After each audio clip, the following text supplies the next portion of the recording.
हे सखे, हे मित्र, ये जो मैं तुम्हें बात कह रहा हूं इसे ध्यान से सुनना। तुम अज्ञानी हो इसलिए नहीं जान पा रहे।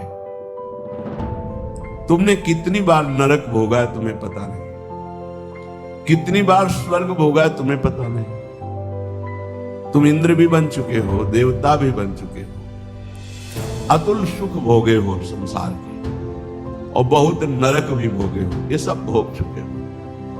इन काम क्रोध लोभ ने बड़ा तिरस्कार तुम्हें किया है, बड़ा तिरस्कार। अंदर से देखो, जो काम के गुलाम हैं, अंदर से देखो कैसा ये नचनी नाच नचाता है, कैसा ये तिरस्कार करता है, पागल श्वान की भांति घुमाता है। गोस्वामी तुलसीदास जी ने लिखा है, पद सिर त्राण बजे, जूते पड़ते हैं सिर पे, फिर भी इसको समझ में नहीं आता।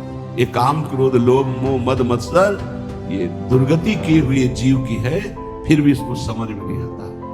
सिर पद त्राण बजे, हरि जो मेरो मन हठ न तजे। इन भोगों ने कितना तुम्हारा अपमान किया, तो स्वतंत्र विनाशी कितना परास्त हो गया। कामी पुरुष चरणों में झुकता है, सिर्फ काम संयोग के लिए कसम खाता है कि आपके सिवा मैं किसी से, क्या क्या दैन्यता। अगर ऐसी दैन्यता गुरुदेव से कर देता तो परम ब्रह्म की प्राप्ति हो जाती। आप बोलो, आप कहो तो अभी प्राण त्याग दें, आप बोलो अभी प्राण त्याग दें, त्याग देते हैं। क्या क्या इस काम में नचनी नाच नचा रखा है त्रिभुवन में। श्रीपाद कह रहे बहुत धैर्य पूर्वक, हे सखे, हे प्रिय मित्र, तुम्हें नहीं दिखाई दे रहा, मुझे दिखाई दे रहा है, क्योंकि त्रिकालज्ञ है, तीनों कालों का ज्ञान है। कह रहे तुमने कितने नरक भोगे तुम्हें पता नहीं। जैसे मां के गर्भ में रहे तो क्या पता हमें कैसा कष्ट था, कोई याद नहीं है। ऐसे कितनी बार तुम स्वर्ग गए तुम्हें पता नहीं। अर्थात स्वर्गिक सुख, नारकिक दुख, इनको तुम बहुत भोगे हो। इन काम क्रोध आदि दुश्मनों ने कितना तुम्हारा तिरस्कार किया। धिक्कार है, धिक्कार है। बहुत बहुत विचित्र दशा है।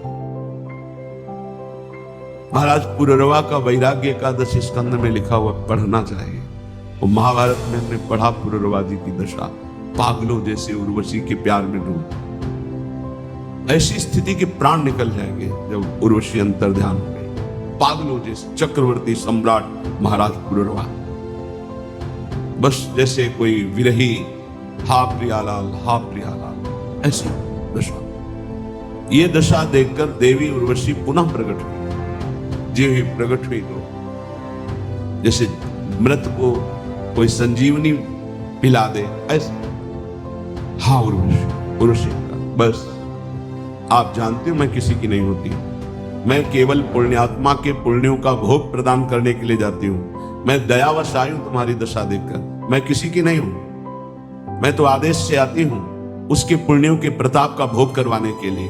तुम्हारे पुण्य क्षीण हो गए, अब मैं तुम्हें स्पर्श करने का भी अधिकार नहीं दे सकती, और तुम मेरा वियोग छोड़ो, मैं किसी की नहीं हूं।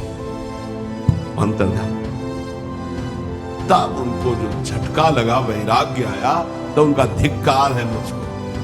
भगवान बड़ी कृपा करते हैं, जब सांसारिक प्यार में ठोकर दे, बड़ी कृपा होती उनकी। जिनको थोड़ा भी धर्म का ज्ञान है तो उनका रास्ता प्रभु की तरफ खुल जाता है। जैसे चिंतामणि ने ठोकर लगाई तो बिल्व मंगलाचार्य बन गए। ठोकर लगनी आवश्यक होती। बहुत द्रवित हृदय होता है आशिकों का, वही आशिकी अगर मुड़कर हरि की तरफ लग जाए, परमानंद की प्राप्ति हो जाए।